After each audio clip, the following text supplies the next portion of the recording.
Hello, আসসালামু আলাইকুম। কি অবস্থা সবার? কেমন আছেন?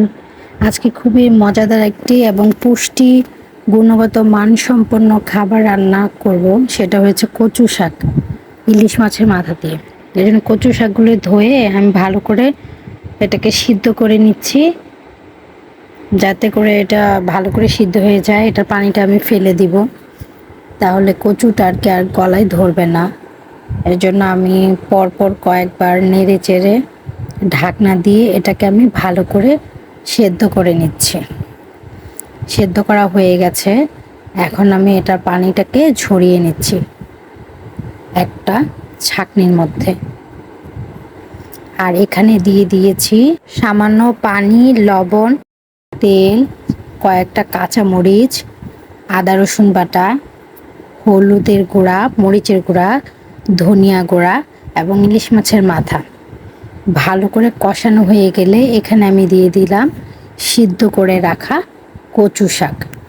এখন ওলট পালট করে নেড়ে চেড়ে এটাকে আমি ভালো করে মিক্স করে নেব এবং কষিয়ে নেব। ঢাকনা দিয়ে দিয়েছি, ঢাকনা উঠিয়ে এটাকে আমি ভালো করে কষিয়ে নিচ্ছি মাথাটার সাথে এবং মশলার সাথে, যাতে কচু শাকটা ভালো করে মিশে যায়।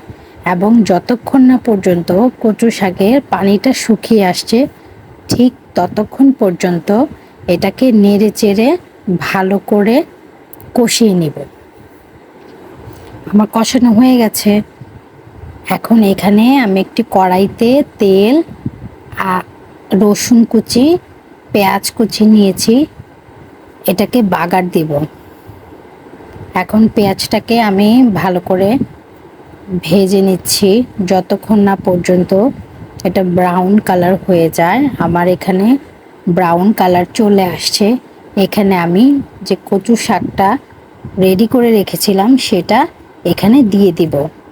এখন কচু শাকটাকে ভালো করে নেড়ে চেড়ে এটার মধ্যে যতটুকু পর্যন্ত পানি ছিল, যাতে একটুও পানি না থাকে, ভালো করে নেড়ে চেড়ে পানিটাকে আরও শুকিয়ে নেব। আর এই কাজটা একটু সময় সাপেক্ষ, আস্তে ধীরে করতে হবে। এটাকে আমি ভালো করে নেড়ে চেড়ে নামিয়ে নিব। ভালো করে যখন এটা পানি শুকিয়ে যাবে, এটা রেডি হয়ে যাবে। আমার কচু শাকটা প্রায় হয়ে গেছে, এটাকে আমি নামিয়ে নিব।